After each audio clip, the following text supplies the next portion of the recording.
Hello बच्चों, चलिए प्रश्न पढ़ते हैं। आकाश तरंगे क्या है? आकाश तरंगों के दृष्टि रेखीय संचरण को समझाइए। चलिए प्रश्न के लिए मुख्य अवधारणा की चर्चा करते हैं। मुख्य अवधारणा, देखिए बात की जाए आकाश तरंग की, तो आकाश तरंगे ऐसी तरंगे होती है जो कि पृथ्वी तल पर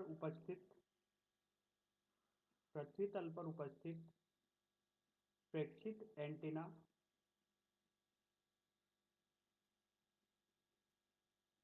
से निकलने वाली विद्युत चुम्बकीय तरंगे जब ये आयन मंडल से टकराती है तो आयन मंडल में उपस्थित इलेक्ट्रॉन तथा धनायन कण के इलेक्ट्रॉन घनत्व के कारण ये पुनः परावर्तित हो जाती है और ये परावर्तित होकर ग्राही एंटीना को प्राप्त होती है, उपयोगकर्ता को प्राप्त होती है। इस प्रकार जो संचार व्यवस्था संपन्न होती है, इन्हीं को अपन बोलते हैं व्योम तरंग संचरण। और इसमें जो तरंगे होती है इसी को अपन बोलते हैं आकाश तरंगे। सामान्यतः रेडियो तरंगे होती है। अब देखिए यहाँ पर ये इस बात पर डिपेंड करता है यहाँ पर इसका परावर्तन होगा या अपवर्तन होगा। ये निर्भर करता है आवृत्ति पर। अगर आवृत्ति गीगाहर्ट्ज में है तो इसका अपवर्तन हो जाएगा। ये आकाश किरणें आयन मंडल को भेद कर बाहर निकल जाएगी। और अगर बात की जाए क्या ये आयन मंडल तक पहुंच पाएगी, तो किलो हर्ट्ज की अगर आवृत्ति यहाँ पर प्रेक्षित की जाएगी इन तरंगों की, तो ये आयन मंडल तक नहीं पहुंच पाएगी, तो अपना संचार व्यवस्था ही संपन्न नहीं हो पाएगी। तो किलो हर्ट्ज की आवृत्ति भी उचित नहीं है, गीगा हर्ट्ज की आवृत्ति भी उचित नहीं है। इस तरंग के संचरण के लिए मेगा हर्ट्ज की आवृत्ति उपयोगी होती है।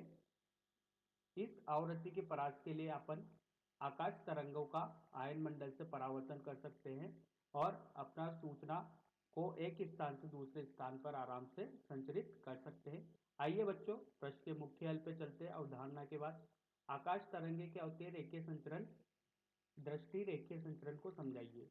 तो देखिए आकाश तरंगों की बात करें, जब धरती पर मौजूद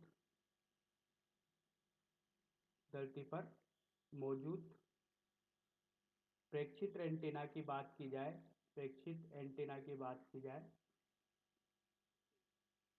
विद्युत चुंबकीय तरंग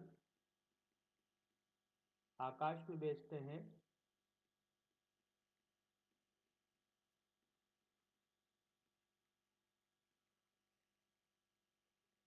और वह आयन मंडल से टकराकर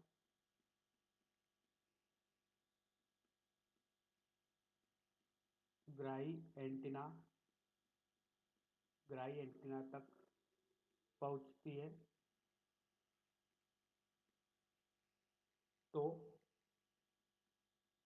वह आकाश तरंग संचरण कहलाती है। आकाश तरंग संचरण कहलाती है।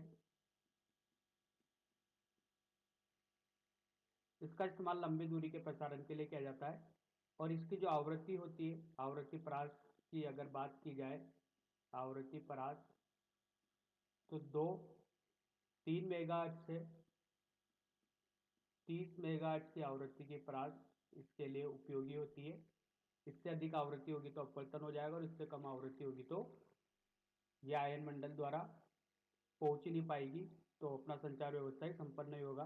तो आकाशीय तरंग संचरण वायुमंडल में 20 किलोमीटर के अंदर ही होती है। आकाशीय तरंग संचरण को रेडियो तरंग संचरण भी बोलते हैं। ये जो जहाँ से विद्युत चुम्बकीय तरंगे निकलती है इसी को अपन रेडियो तरंगे बोलते हैं। आकाशीय तरंग संचरण का उपयोग उच्च आवृत्ति तरंगों के प्रसारण के लिए किया जाता है